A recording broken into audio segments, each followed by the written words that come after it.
Alright. Greetings, my fellow frame lovers and sovereign thinkers. This is LL3's newest podcast. My name is Craig, transmitting from the beautiful land of enchantment, which is also known as New Mexico. And today's date is Wednesday, October 26, 2016. Yes, Halloween is just coming around the corner. I hate when I just hang out. I like to just visit a lot of my family and friends at this time, but that's how it goes. However, we'll be heading down there very soon. Yeah, so most likely, or basically, I'll be addressing what's been happening with the Oregon,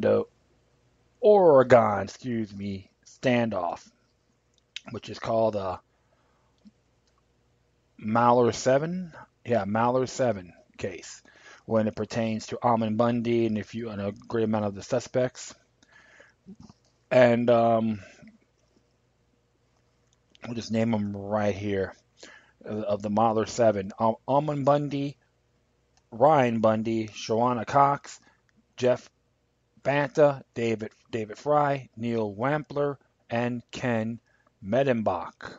All right, and this is a lot of it mainly from the OregonianLive.com, Oregonian website. Plus, we'll be focusing more on this case. However, I may be doing another episode later on tonight, but it will be, recorded and all that, so nothing to worry about. So we'll just check off what they have to say here. Let's go through the developments. And it says here's what you need to know about Wednesday's developments. The federal conspiracy case against Almond Bundy and 6 co-defendants headed to the jury. After 5 weeks of testimony, 2 days closing arguments, and the prosecutor's attempt to undercut the defenses of the accused in a final rebuttal. In closing arguments, David Fry's lawyer argued that a conspiracy charge against his client stretches reality. Quoting civil rights activist Martin Luther King Jr., Ryan Bundy reminded jurors that injustice is anywhere is a threat to justice everywhere. He said the government spun a tale of offense and horror, but the fair-minded men and women who visited the refuge during the occupation realized it was a peaceful, safe place to exchange ideas. Shawana Cox, standby lawyer, contended that the refuge seizure was a symbolic act at a public place in a county profoundly affected by the federal control of 75% of his land. Wow, like I said, 10 square miles will be legit, but 75%? That's considered unconstitutional when you think about it, right? U.S. District Judge Anna J. Brown thanked all 12 jurors and 8 alternate jurors for their dedication to the lengthy 5-week trial. Your work is noted, is appreciated, she said, and it is necessary. It's extraordinarily important what you've done. The 8 alternate jurors were excused, but were instructed to leave their notes in the courtroom in case any of them are called back in to replace a deliberating juror for any reason.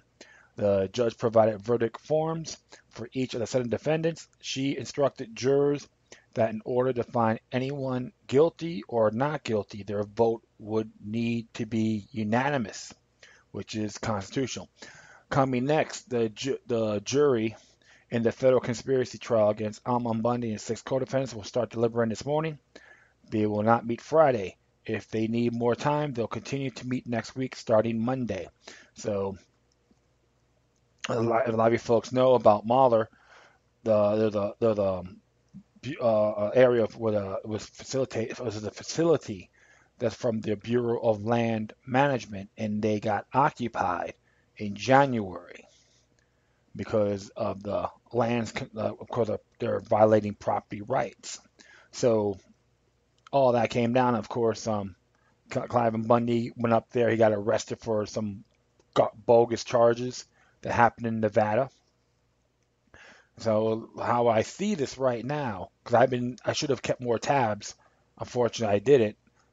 However, I got one good thing. I was like looking through the videos on YouTube, and someone put that case up on the deliberations, and of course Lou Rockwell too, which I'm gonna address that as well. So I'm going to continue on here. And they had a report about federal judge dismisses a juror for good cause in Oregon standoff trial, which happens today to be exact. And it says here, U.S. District Judge Anna J. Brown summoned the jury in the Oregon standoff trial Wednesday morning to courtroom 9 and dismissed one of the jurors on the panel. A day after,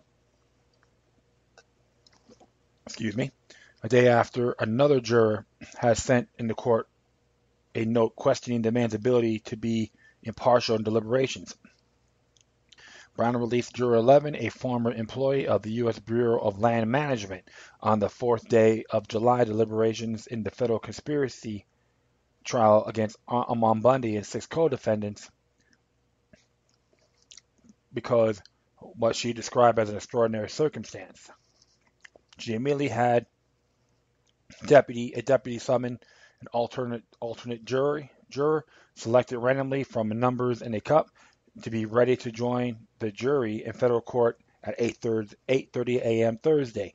The judge's decision came after she proposed a solution, saying she found good cause to dismiss the juror, but would only do so if both prosecution and defense teams agreed to his release. If not, she said she likely have to question each juror, which could run afoul of federal rules that prohibit the court from inquiring about the mental processes in jury deliberations.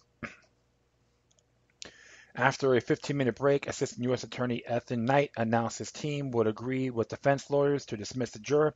I've determined Jury 11 needs to be excused, the judge told the jury moments later, citing the interests of justice and to ensure the case isn't jeopardized by the court's deeper questioning of jurors to figure out the fuller context of Juror 4's note. The judge's decision came after Juror 4 has submitted a question to the court Tuesday afternoon through presiding Juror 1 asking can a juror, a former employee of the Bureau of Land Management who opens their remarks in deliberations by saying, I am very biased, be considered an impartial judge in this case.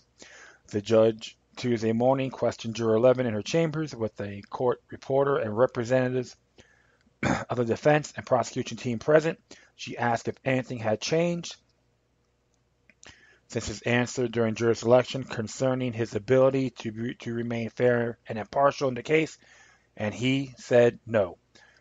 But the defense argued the questioning of Juror 11 was insufficient and asked to further inquiries to be made. By Wednesday morning, the judge agreed, saying, I'm convinced there is more that needs to be done. Brown expects to give the new panel, now made up of 9 women and 3 men, jury instructions again. Alternate Juror 18, a woman from Central Oregon who works as a legal assistant for the state public defender and family law attorney, will join the remaining 11 jurors Tuesday morning. You need to start over with an alternate juror, the judge told the remaining jurors. The judge said they must set aside the conclusions they've drawn, destroy any verdict forms they were given, and clean up the jury room so the new panels can start afresh. Brown seemed to arrive in court Wednesday morning with their own proposed plan and noted that Amon Bundy's lawyer had filed a motion asking the court to either dismiss the juror, to question the other members of the jury panel, or declare a mistrial. So they'll try to make sure it's a one-shot deal. So that's their main goal for a fair trial. The judge first thing had her staff distribute thick copies of the Ninth Circuit Court of U.S. Appeals decision called Terry Christine versus the United States, which referenced the dismissal of a juror in that case during deliberations after the court received a series of handwritten notes from jury members complaining that one juror was unwilling to follow the law because he disagreed with it. The juror ended up being dismissed. The appellate court upheld the dismissal, noting a judge trial may dismiss a jury during deliberations for good cause. So right there, sometimes you got to question that respectfully, because if it's a bad law or poorly implemented, you can still decide, hey, not guilty.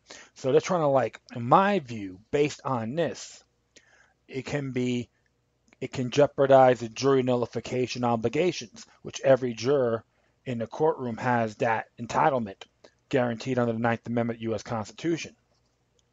I will continue on. The issues aren't any easier to dispose of this morning as they were yesterday. The judge told lawyers in the case, there is not any clear way forward that is not fraught with risk.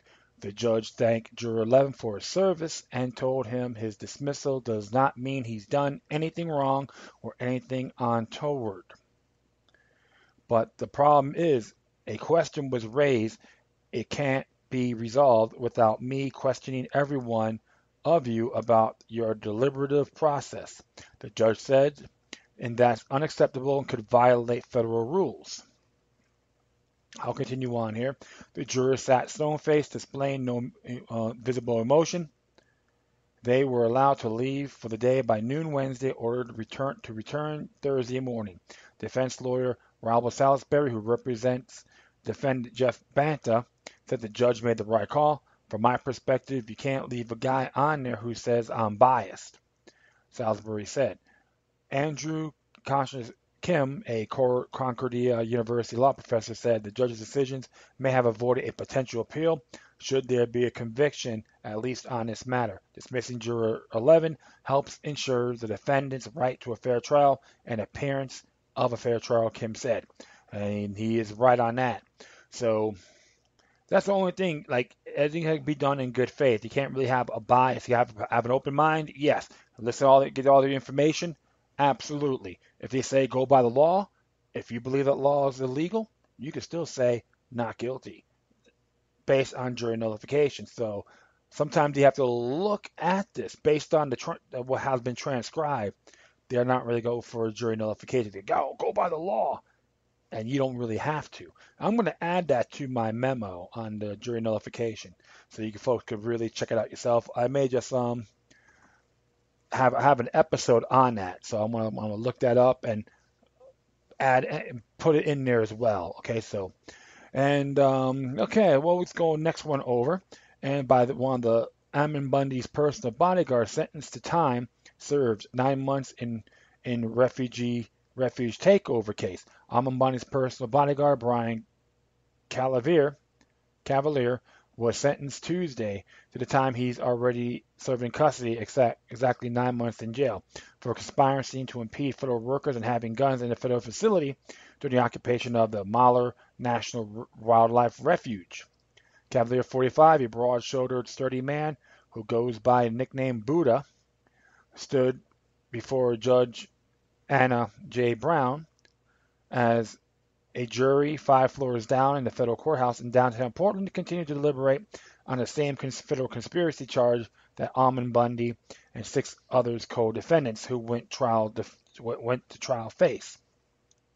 Cavalier, wearing blue jail scrubs, said nothing and showed no emotion.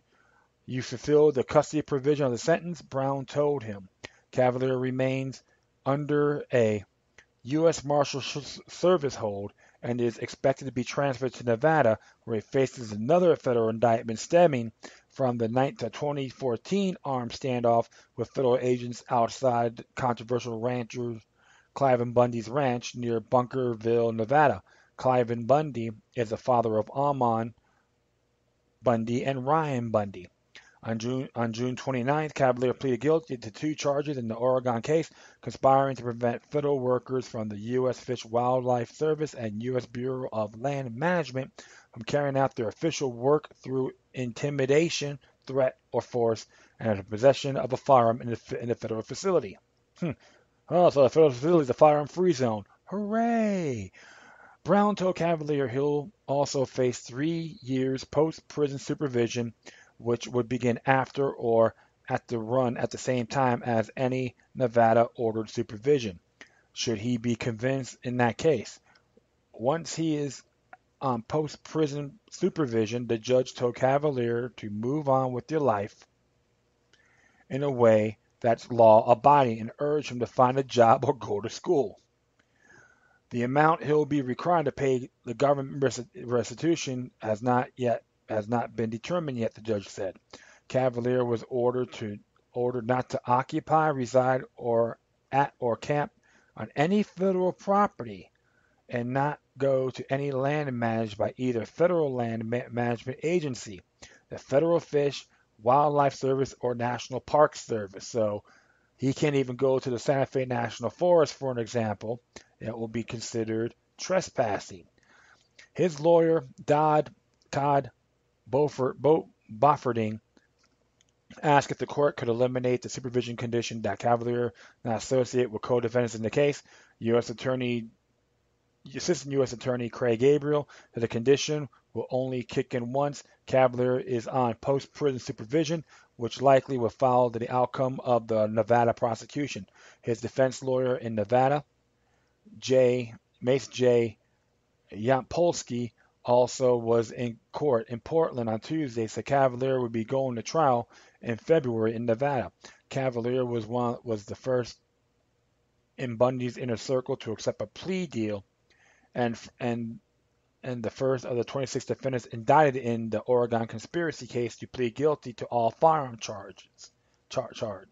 Negotiated sentence fall far below maximum penalties for the two federal charges: 6 years in prison for a conspiracy offense and 5 years for possessing firearms in a federal facility. These are the times that try men's souls, said Mr. Cavalier did what he felt is best for his case. Bofferding said in a statement after his client pleaded guilty in June, Mr. Cavalier still loves America no matter what. Cavalier identified himself as a personal bodyguard of Amon Bundy and Bundy's parents, Cliven and Carol, on a video posted on the internet September 9th. Federal prosecutors have said Cavalier did work as a ranch for Cliven Bundy in exchange for room and board for several years, according to his attorney. Cavalier attended a protest in Burns, which is in Oregon, January 2nd to demonstrate against the return to federal prison of two Harney County ranchers. From a parking lot of a Burns Safeway, he traveled with others to occupy the Malheur National Wildlife Refuge that day and spent his first 5 days as Amon Bundy's armed personal security detail, Gabriel said in June. Cavalier left Oregon for more than a week but returned to the refuge later in January to continue his security role. On January 26th, he was riding in the Jeep with Amon Bundy and others and other takeover leaders when FBI agents and state police stopped them along Rural US 395 as they were driving to a community meeting in John Day. When Cavalier was arrested, he wasn't armed, Gabriel said during the second part of his stay at the refuge. The government also did not have evidence that he was armed, Gabriel noted. I was a bodyguard for Amon Bundy, which could have led to intimidation for any employee, Cavalier told the court. And what's interesting about that, because I was like looking through some of the videos, I'm gonna add this to the footnotes that they say that Brian Cavalier was considered a FBI informant. So and she has a couple of links to prove that. So I'm gonna add that video to this as well. And I know there was a New American article pertaining to the video, which was around like February. I think it's February. It said about he was an informant too. So or FBI agent, one of those two. He was a plant. Okay, so it's a lot of interesting claims on that. So that's why you have to look at everything a lot broader than what it is. Because many people claim, oh, they were there harassing the Pounds folks. And I'm like, yeah, how many of them are actually plants or infiltrators? Because it's been used so many times. And that's why I've been looking at this case. A lot of stuff has happened. And let's go a little past practice here, which one came from the World Tribune. And this is here, came out October 25th. And it says here, meanwhile in Oregon, trial of armed standoff defendants revealed tactics by a small army of undercover agents. See, that's what comes down to it here. So, and check this out. The government employed drones for surveillance and used a slew of undercover informants to monitor the January 6, 2016 armed standoff at the Malheur National Wildlife Refuge in Oregon. The tactics used by the Obama administration during the incident came to light at the trial of the Malheur Seven: Armand Bundy, Ryan Bundy, Sharona Cox, Jeff Banta, David Fry, Neil Rampler, and Ken Bendenbach. The trial is now in the hands of the jury, which is considering whether the defendants conspired to prevent U.S.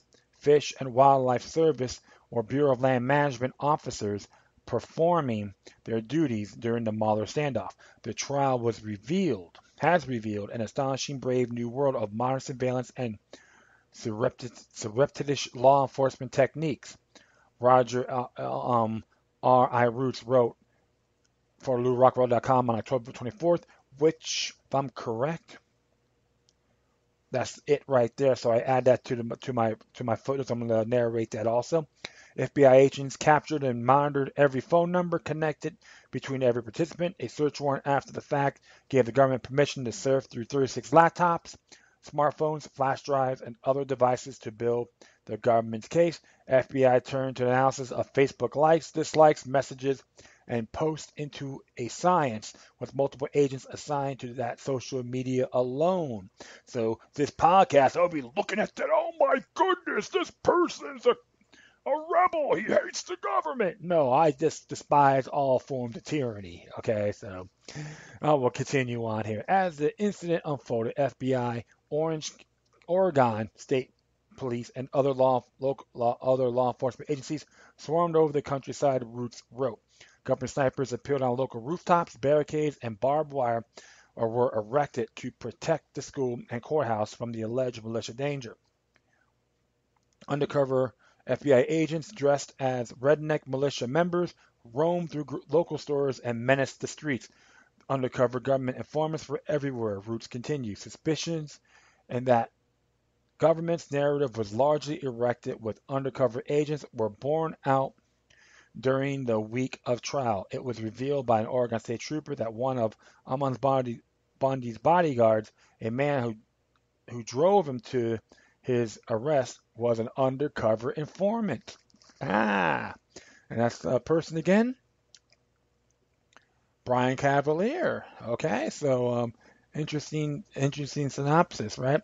Another informant, Mama Bear, was revealed when a defense lawyer subpoenaed her for the defense. The woman admitted that her entire trip to the Malheur Refuge was funded by the San Diego FBI office and that she was paid thousands of dollars to inform on occupiers while helping out in the kitchen.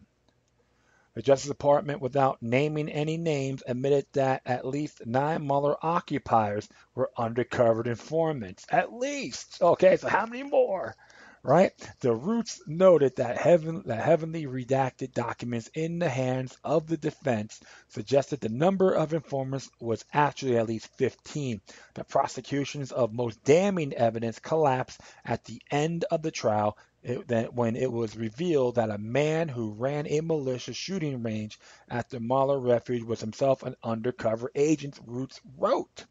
Through the hard work of defense lawyers, John Kilman was identified as a paid, reimbursed, he said, informant who traveled to the occupation at the behest of the government in a beat-up pickup truck to lead occupiers in combat safety training.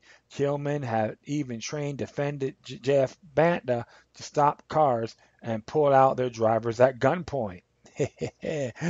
Oh, yeah, man. That's why you gotta look at everything a lot bigger than what it is. Because the whole thing is this. You got a lot of folks out there that are like jumping the gun. We gotta get them. They're guilty. They're guilty. And I'm like, brothers, agree with them or not, they're innocent till proven guilty. If you believe the other way, then you declare yourself a subject. You should just go around and go, yes, boss. You go, bend over. How far, boss? You're just an Uncle Tom and Aunt Jemima to the system.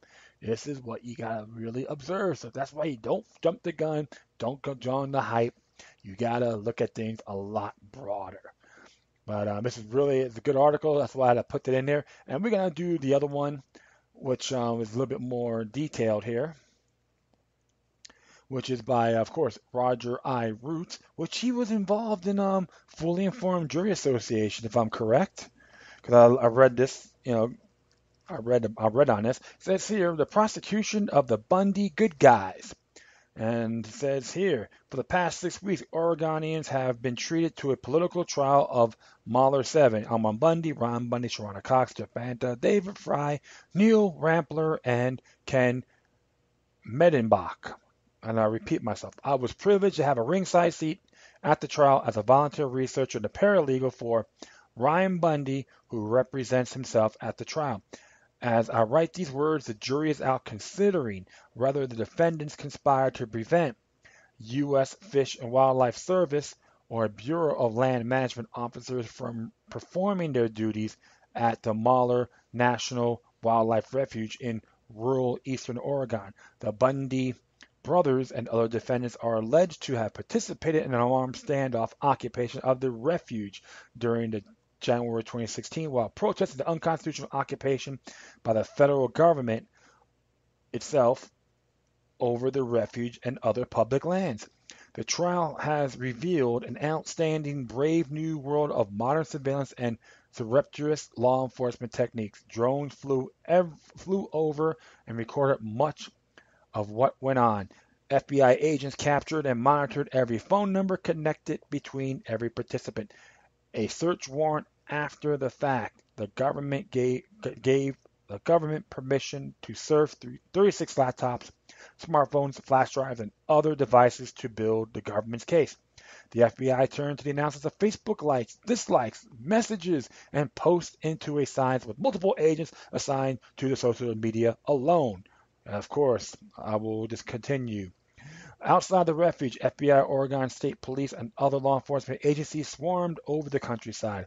The government snipers appeared on local rooftops. Barricades and barbed wire were erected to protect the school and courthouse from the alleged militia danger.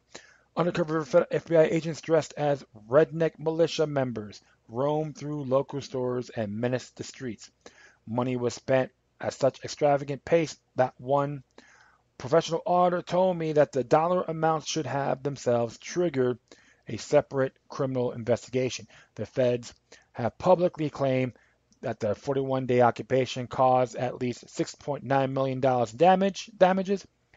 At trial, prosecutors objected, however, to every request to examine such claims irrelevant, said the prosecution. In the event that any defendants are convicted, the Justice Department will surely assert such dollar claims in a demand for restitution.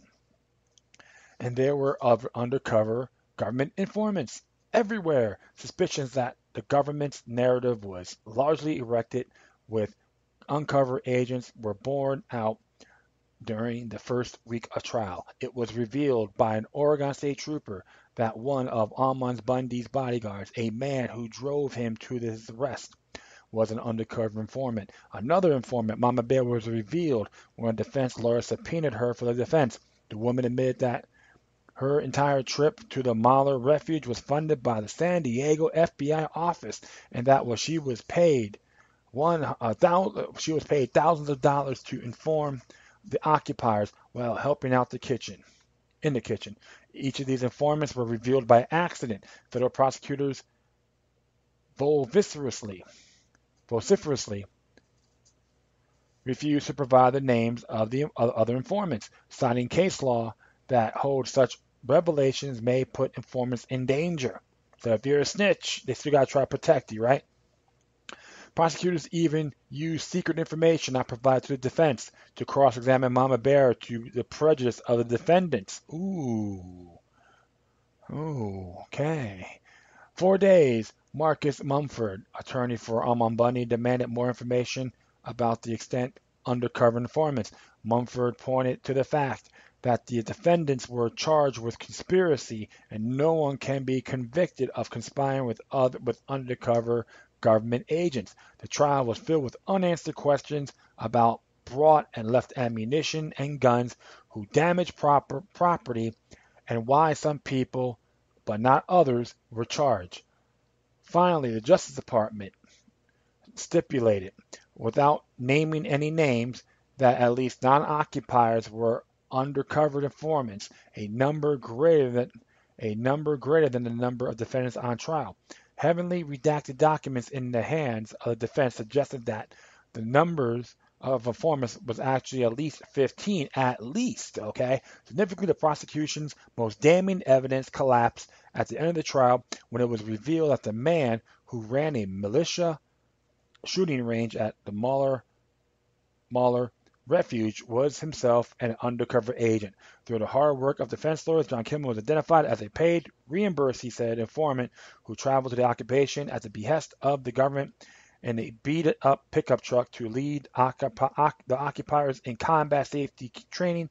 Tillman had even trained defendant John Panza to stop cars and pull out their drivers at gunpoint. Stay tuned. Yeah, so that's like I said, it's a lot of holes in this case. And that's why what's going on with the jurors and so forth, it's going to be interesting, the deliberations for tomorrow, 8:30 a.m. Pacific time. So folks out there, check it out. If you're out there, hey, wait around, man. If the whole thing is this principle, because the truth of the matter is, the federal government lands could be at least only 10 square miles. Oregon has 75%. That's insane. Okay, of lands in Oregon is controlled by them.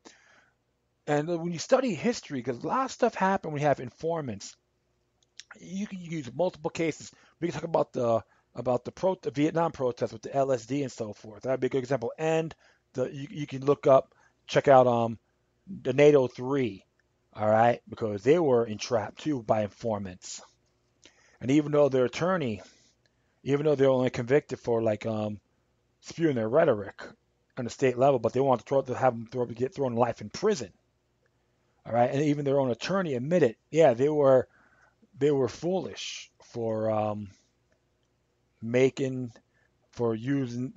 speaking like that. However, it was proven, the jury sent the message, they're not terrorists. They were fools, but they weren't terrorists. Just an example. This is what's going on right here. This reminds me of those particular cases.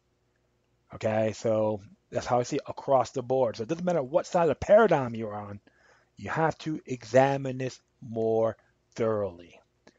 So, and that is really it. I'd like to thank everyone for listening to this episode. Plus, feel free to download and share throughout your social media network. If you have any questions, comments, or you want to send me information that I may find interesting, whatever you do, please deliver your correspondences with decorum. You can hit me on Facebook, Twitter, Google+, Spreaker, iHeartRadio, Tumblr, YouTube, Freedoms Network, and Scene.life. Or you can email me at LokiLuck3, which is LokiLuck all together with the number 3 at gmail.com. So hopefully I got to stay tuned to keep you posted on this. I'm going to keep my tabs on it for the next few days on this event. Plus, I'm going to add that video too when I found out what I saw last night. All right? I want to play a song dedicated to them, the Malheur 7, and to their brothers and sisters. And you can add this to all the freedom lovers and sovereign thinkers out there worldwide. Doesn't matter where you're at. This is by a group called Sons of Liberty, which was a John Schaefer project. He was a guitar player, founding member of Iced Earth. It's a good, cool little song, Spirit of Times. And hopefully you like it. All right, my friends. Once again, thank you for your time. Let's always remember that demoniac resistance is healthy for the soul and can liberate humanity. Until next time, take care of yourselves. Keep on spreading the love, and may your guardian spirits be with you.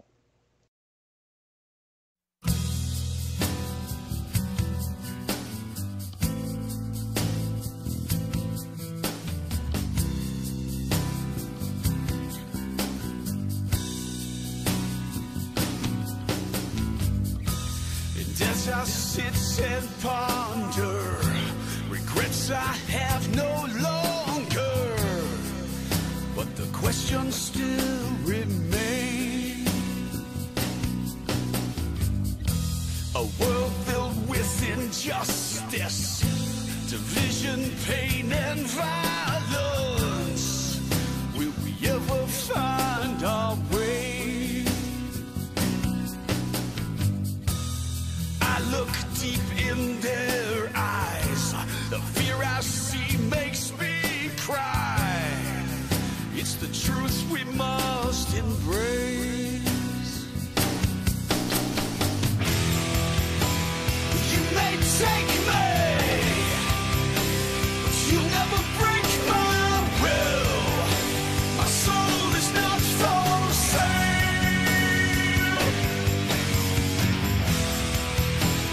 I fear nothing. Justice will prevail. My soul is not for sale.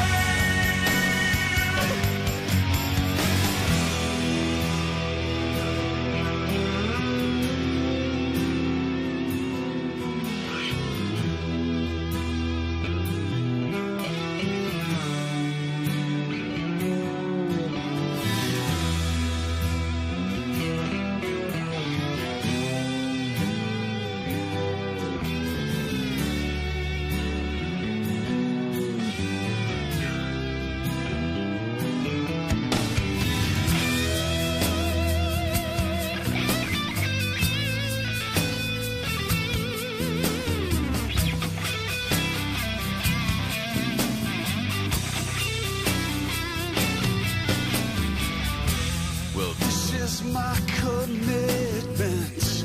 In darkness, I'll resist it.